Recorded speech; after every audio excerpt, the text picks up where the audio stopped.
Hello everyone, welcome to यूनिवॉन्क्स। मैं आयुष शर्मा, आपका बायोलॉजी टीचर आ चुका हूं आपको बायोलॉजी से मोहब्बत करवाने के लिए। तो चलो बच्चों स्टार्ट करते हैं। हम कर रहे थे हमारी unit genetics and evolution. First chapter के हमने लास्ट लेक्चर के अंदर कवर किया था सेक्स डिटर्मिनेशन। ठीक है, हमने पढ़ा था कि किस तरीके से ह्यूमंस, बर्ड्स और बीज के अंदर सेक्स डिटर्मिनेशन होता है, उनके मैकेनिज्म्स के बारे में पढ़ा था। आज के लेक्चर के अंदर हम कवर करेंगे हमारे क्रोमोसोमल डिसऑर्डर्स के बारे में। ठीक है, whether it is your autosomal और whether it is sex linked disorders. ठीक है, आज के लेक्चर में हम कवर करेंगे हमारे क्रोमोसोमल डिसऑर्डर्स जो हमारे सीयूईटी एग्जाम, सीयूईटी सिलेबस के अंदर गिवन है। उन सभी डिसऑर्डर्स को आज की वीडियो में हम कवर करेंगे। तो अगर बात करें हमारे सबसे पहले डिसऑर्डर की, तो वो हमारे पास निकल के आता है डाउन सिंड्रोम। ठीक है बच्चों, डाउन सिंड्रोम जो होता है वो किस वजह से होता है? वो होता है आपके 21st क्रोमोसोम की एक एक्स्ट्रा कॉपी प्रेजेंट होने की वजह से। ठीक है, जिसको हम कहते हैं 21 ट्राइसोमी, मतलब एक एक्स्ट्रा पेयर ऑफ आपका 21 क्रोमोसोम है, एक extra set of 21st chromosome आपका प्रेजेंट है। उसके बाद क्या कह रहा है? It is an autosomal aneuploidy. ठीक है, एन्यूप्लॉइडी का मतलब यही है कि presence of an extra set of chromosome या फिर ऑटोसोम। ठीक है बच्चों, उसको हम एन्यूप्लॉइडी कहते हैं। इस वजह से ये डिजीज हमारे में होती है, ये कुछ लोगों में होती है। ठीक है, अब ये रीजन देखो भाई, रीजन पूछ लिया जाता है आपसे क्वेश्चन में कि क्या रीजन होता है कि डाउन सिंड्रोम होता है। ठीक है, तो इसका रीजन हमेशा याद रखना, it occurs due to non disjunction during oogenesis। मतलब जब आपका सिनेप्टिनोमल कॉम्प्लेक्स बनता है ड्यूरिंग द साइनेप्सिस। ठीक है, क्रोमोसोम्स की साइनेप्सिस होती है, आपको पता है। ठीक है, म्यूसिस के टाइम पे भी तो क्या होता है, उस टाइम पे नॉन डिसजंक्शन हो जाता है, मतलब ढंग से सेपरेट नहीं हो पाते हैं। इसकी वजह से एक एक्स्ट्रा कॉपी बन जाती है आपके 21st क्रोमोसोम की, और जिससे हमारा क्या होता है? Down syndrome. ठीक है, उसके बाद कहता है ड्यू टू दिस ओवा कंटेन्स 24 क्रोमोसोम इंस्टेड ऑफ 23। ठीक है, ये बात समझ में आ गई, एक एक्स्ट्रा सेट ऑफ क्रोमोसोम रहेगा, जहां पे हाफ नंबर क्रोमोसोम्स आने थे, यानी कि 23 क्रोमोसोम्स आने थे, वहां पे क्या होगा? एक क्रोमोसोम एक्स्ट्रा आ जाएगा, यानी कि 24 क्रोमोसोम्स वहां पे आएंगे।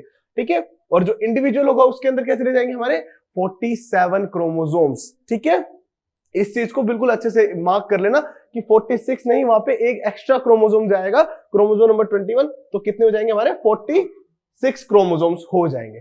ठीक है, अब बात आती है इनके कैरेक्टरिस्टिक्स की। भाई जो डाउन सिंड्रोम से हमारे इंडिविजुअल जिनको डाउन सिंड्रोम है, उनकी कैरेक्टरिस्टिक्स क्या होती है, वो कैसे हम उनको डिफरेंशिएट करते हैं from the rest of the population. ठीक है, तो सबसे पहली कैरेक्टरिस्टिक में आते हैं बच्चों लो आईक्यू। ठीक है, पहले हमें लगता है मेंटली रिटार्ड है, इनका आईक्यू लेवल थोड़ा लो होता है। ठीक है, हमें उस तरीके से उनको सोशली एक्सक्लूड नहीं करना चाहिए, हमें समझना चाहिए they are suffering from Down syndrome. ठीक है, साथ देना चाहिए। ठीक है, इनके लिए स्पेशल एनजीओज भी होते हैं इन बच्चों के लिए, ताकि उनको थोड़ा सा एक्सक्लूजन फील ना हो। ठीक है, पहला क्या हो गया? लो आईक्यू। ठीक है, ड्यू टू दिस उनका क्या होता है? लो आईक्यू होता है। ये चीज मैंने आपको पहले भी बताई थी, हमारी बॉडी इतनी कॉम्प्लेक्स है, एक छोटे से कोडिंग के अंदर भी अगर दिक्कत हो जाए ना, तो हमारी पूरी बॉडी डिसफंक्शन करना स्टार्ट हो जाती है। मैंने आपको फिनाइलक्यूटिन्यूरिया के अंदर एग्जांपल भी दिया था कि भाई सिर्फ एक देखिए, एक चीज की गलती, क्रोमोसोम नंबर 12 के ऊपर दिक्कत होने की वजह से क्या हुआ?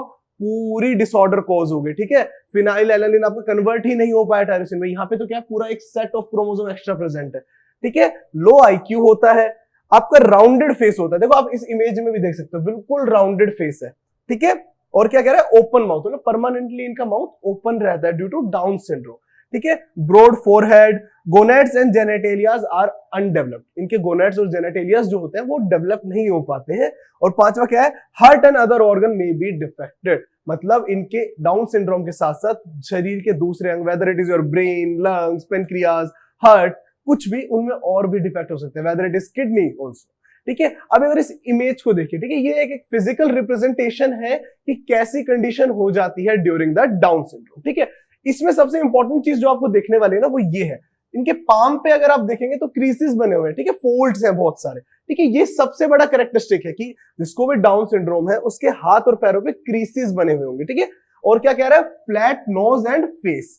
ठीक है, ये चीजें आपको देखनी है। और सबसे इंपॉर्टेंट है कि सिंगल पाल्मर क्रीसेस, पाम पे जो क्रीसेस बनती है यहाँ पे बच्चों, ये परमानेंट होती है इनके। ठीक है, डाउन सिंड्रोम के जो भी इंडिविजुअल होंगे उनमें ये जरूर होगी। ठीक है, ये सब चीजें देखो, परमानेंटली ओपन आई। इसमें एक और चीज इंपॉर्टेंट है, इनकी जो आई की पिगमेंटेड एरिया होता है, हमारा जो आइरिस वाला एरिया होता है, वहां पे कुछ कुछ व्हाइट स्पॉट्स भी दिखते हैं। ये सभी कैरेक्टरिस्टिक्स है डाउन सिंड्रोम की, जो आपको याद रखनी है, जो आपके सीयूईटी पॉइंट ऑफ व्यू से बच्चों बहुत इंपॉर्टेंट है। ठीक है, इसके रीजन किस वजह से होता है और कैरेक्टरिस्टिक्स क्या है, ये चीजें आपको बिल्कुल अच्छे से याद रखनी है। इनमें से एक क्वेश्चन हमेशा आपकी जेनेटिक्स से आता जरूर है। चलिए अब अगले हमारे क्रोमोसोमल एबनॉर्मलिटी में चलते हैं, तो that is your Turner syndrome. ठीक है, टर्नर सिंड्रोम। बच्चों जो हमारा डाउन सिंड्रोम था मैंने बताया आपको एक ऑटोसोमल डिसऑर्डर है, बट यहाँ पे टर्नर सिंड्रोम है वो आपका एक सेक्स लिंक्ड डिसऑर्डर है, यानी कि ये जो डिसऑर्डर है ये आपके सेक्स क्रोमोसोम, आपका एक्स और वाई क्रोमोसोम इनकी वजह से होता है।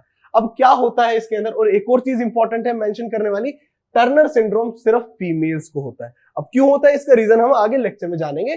तो इसमें कह रहा है कि अकर्स ड्यू टू मोनोजोमी, यानी कि 2n-1, यानी कि यहाँ पे एक क्रोमोसोम कम प्रेजेंट होता है। कौन सा क्रोमोसोम कम होता है, आपका सेक्स क्रोमोसोम, ठीक है। यहाँ पे 22 ऑटोसोम्स के साथ, ठीक है, एक एक्स क्रोमोसोम ही प्रेजेंट होता है और दूसरा नहीं होता है, सिर्फ एक सिंगल एक्स क्रोमोसोम प्रेजेंट होता है। या तो 2 एक्स होने चाहिए थे ना, या फिर एक वाई आना चाहिए था, कुछ भी नहीं आता, सिर्फ एक सिंगल एक्स क्रोमोसोम होता है। यानी कि यहाँ पे क्या हो रहा है, अगर हम इसके कंप्लीट सेट की बात करें तो वहां पे क्या आ रहा है हमारे पास, 45 क्रोमोसोम्स इन टोटल आ रहे हैं रेदर देन 46।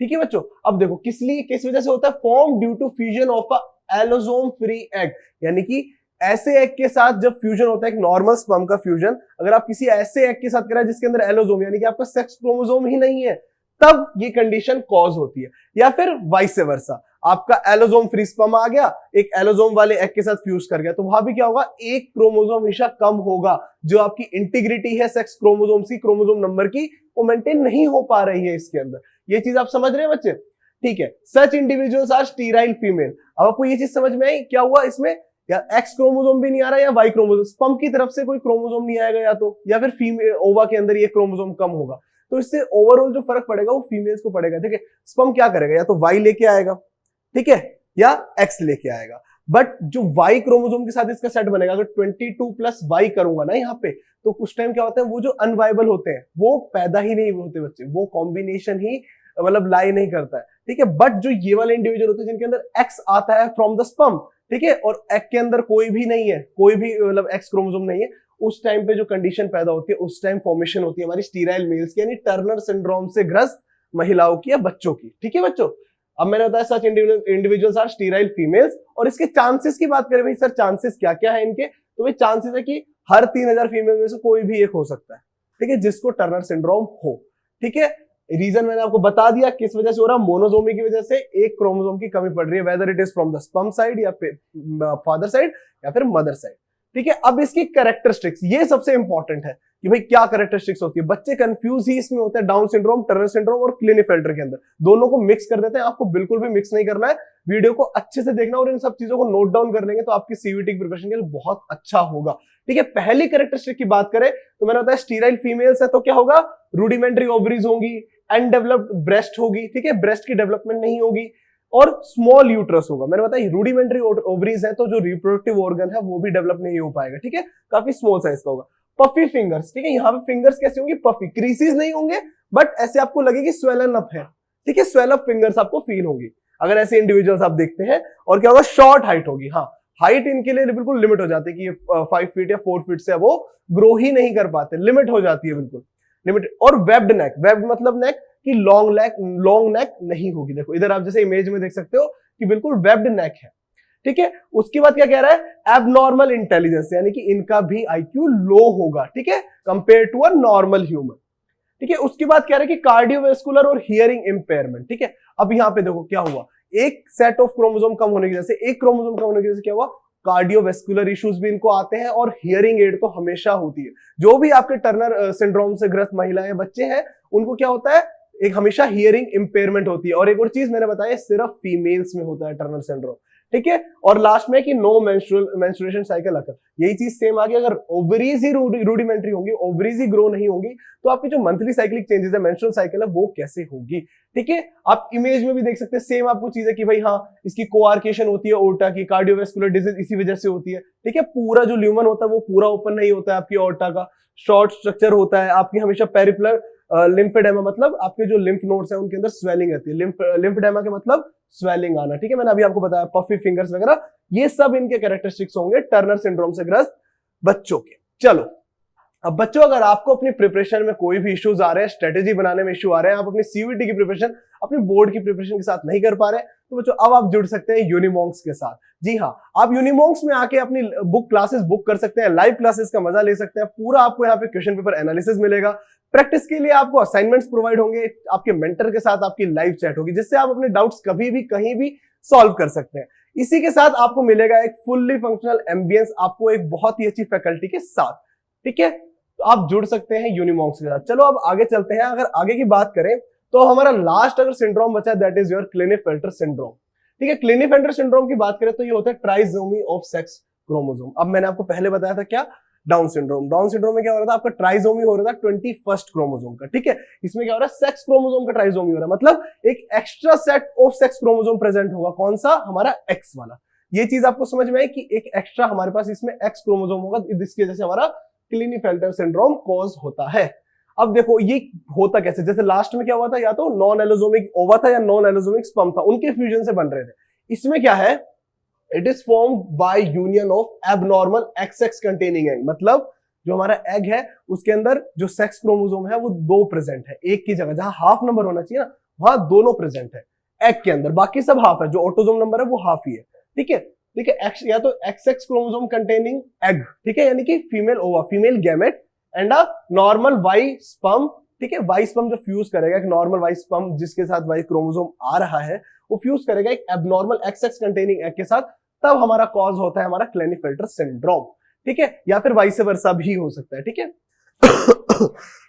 या एक एक्स वाला आ जाएगा तो भी क्लिनेफेल्टर ही होगा, ठीक है। Such individuals are sterile males, ठीक है। जो हमारे क्लिनेफेल्टर सिंड्रोम्स के इंडिविजुअल होते हैं, दैट आर स्टीराइल मेल्स, वो मेल्स होते हैं विद सम फीमेल कैरेक्टरिस्टिक्स, ठीक है। अब सेम इसकी बात करें, इस इंडिविजुअल के अंदर क्या होंगे, मैंने बताया एक एक्स्ट्रा एक्स क्रोमोसोम है, तो क्रोमोसोम की जो इंटीग्रिटी वो 1 से बढ़ जाएगी, यानी कि 46 या 47 क्रोमोसोम होंगे, ठीक है। यानी कि आपके 44 ऑटोसोम प्लस XX, ठीक है बच्चों।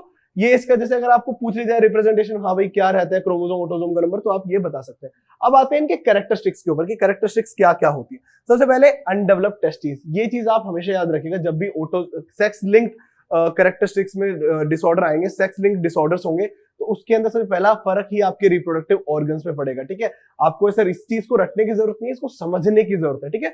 टर्नर सिंड्रोम में क्या होता है, रूडिमेंट्री ओवरीज थी, ठीक है, फीमेल के अंदर। इसमें क्या है, अनडेवलप्ड टेस्टिस है, मेंटल रिटार्डेशन है, female like sparse body hair है, एंड नॉक्ड नीज है, यानी कि जब चलते फिरते तो उनके आपस में नीज टकराते हैं, उनको कहते हैं, उस कंडीशन को कहते हैं नॉक्ड नीज, ठीक है। और लॉन्ग लिम्स होते हैं, ठीक है, इमेज में आप देख सकते हो। और क्या है हमारे पास, फेमिनाइन पिच वॉइस, मतलब जो इन इंडिविजुअल्स की जो क्लिनेफेल्टर सिंड्रोम से ग्रस्त इंडिविजुअल है, उनके क्या होते हैं, जो पिच होती है वॉइस की, वो फीमेल की जैसी होती है, हाई लाउडनेस नहीं होती वॉइस में, पिच ज्यादा होती है, ठीक है। और क्या है, एनलार्ज ब्रेस्ट, ठीक है, ब्रेस्ट का साइज एनलार्ज हो जाता है, ठीक है।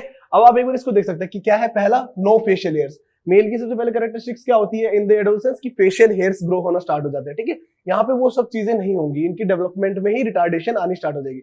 Enlarge breast, less hair on body, long arms and long legs, ये चीज आपको याद रखनी है, ठीक है। लॉन्ग आर्म्स होंगे और लॉन्ग लेग्स होंगे, ठीक है। इस कंडीशन को हम एक और चीज कहते हैं गायनेकोमाशिया, ठीक है। ये चीज भी आप इसको कह सकते हैं, इस कंडीशन को हम कहते हैं गायनेकोमाशिया, ठीक है बच्चों। ये चीज आपको याद रखनी है। तो ये 3 थे आपके सीयूईटी के अंदर आने वाले सिंड्रोम्स जो sex linked and autosomal syndromes थे, ठीक है बच्चों। ये तीनों आपको अच्छे से याद करने हैं। अगर वीडियो में कुछ चीज आपको समझ में नहीं आई, कमेंट्स में मुझे बताइए, मैं जरूर से जरूर रिप्लाई करूंगा। अपने सभी दोस्तों को शेयर करिए जो सीयूईटी 2024 को टारगेट कर रहे हैं फॉर बायोलॉजी डोमेन, और ऐसे ही मजेदार वीडियोस के लिए सब्सक्राइब टू यूनिमॉन्क्स। धन्यवाद।